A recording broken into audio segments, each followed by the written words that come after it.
Thank you very much, Mr. Chairman. You and I have a very good personal friendship and have had a good working relationship over the years, and I look forward to building it on that and working with you as the ranking member of the committee this Congress. One of my objectives and hopes would be to work together on the kind of common sense bipartisan solutions that we can achieve before this committee in a number of areas that I think various members of the committee have already identified and discussed among ourselves.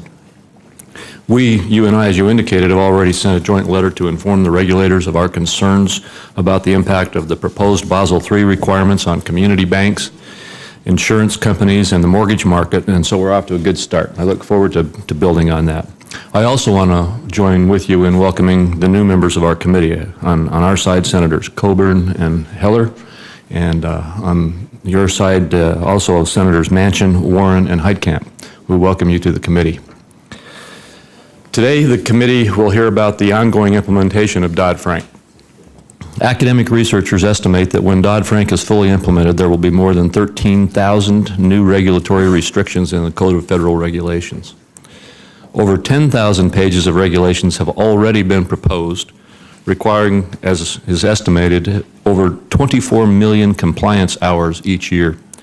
And that's just the tip of the iceberg. Of some 400 rules required by Dodd-Frank, roughly one-third have been finalized, about one-third have been proposed but not finalized, and roughly one-third have not even yet been proposed. Together, the hundreds of Dodd-Frank proposed rules are far too complex, offering confusing and often contradictory standards and regulatory requirements. I'm concerned that the regulators do not understand and are not focusing aggressively enough on the cumulative effect of the hundreds of proposed rules, and that there is a lack of coordination among the agencies, both domestically and internationally. That's why it's important for the regulators to perform meaningful cost-benefit analysis so that we can understand how these rules will affect the economy as a whole, interact with one another, and impact our global competitiveness. An enormous number of new rules are slated to be finalized this year as a result of Dodd-Frank, Basel III, and other regulatory initiatives. And at this important juncture, we need answers to critical questions.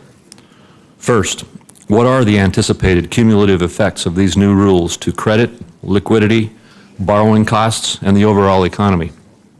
Ultimately, we need rules that are strong enough to make our financial system safer and sounder, but that can adapt to changing market conditions and promote credit availability and spur job growth for millions of Americans. Second, what have the agencies done to assess how these complicated rules will interact with each other and the existing regulatory framework? I'm hearing a lot of concern about how the interaction of some rules will reduce mortgage credit through the qualified mortgage rule, the proposed qualified residential mortgage rule, and the proposed international Basel III risk weights for mortgages, as an example. And third, what steps are being taken to fix the lack of coordination and harmonization of rules among the United States and international regulators on cross-border issues? For example, the CFTC has issued a number of so-called guidance letters and related orders on cross-border issues. The CFTC's initial proposal received widespread criticism from foreign regulators that the guidance is confusing, expansive, and harmful. Meanwhile, the SEC has not yet issued its cross-border proposal. There is bipartisan concern that some of the Dodd-Frank rules go too far and need to be fixed. A good starting point would be to fulfill congressional intent by providing an explicit exemption from the margin requirements for non-financial end users that qualify for the clearing exemption. Similar language to this passed the House last year by a vote of 370 to 24.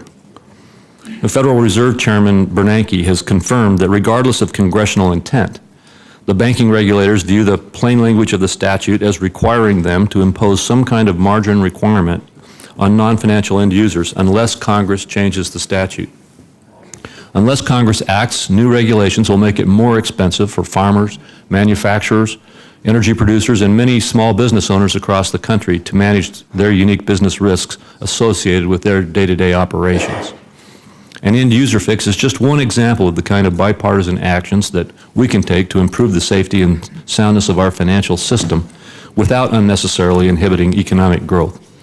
It's my hope that Today's hearing is going to provide us a starting point to address these critical issues and identify the needed reforms that we must undertake. And thank you, Mr. Chairman, again for holding this hearing.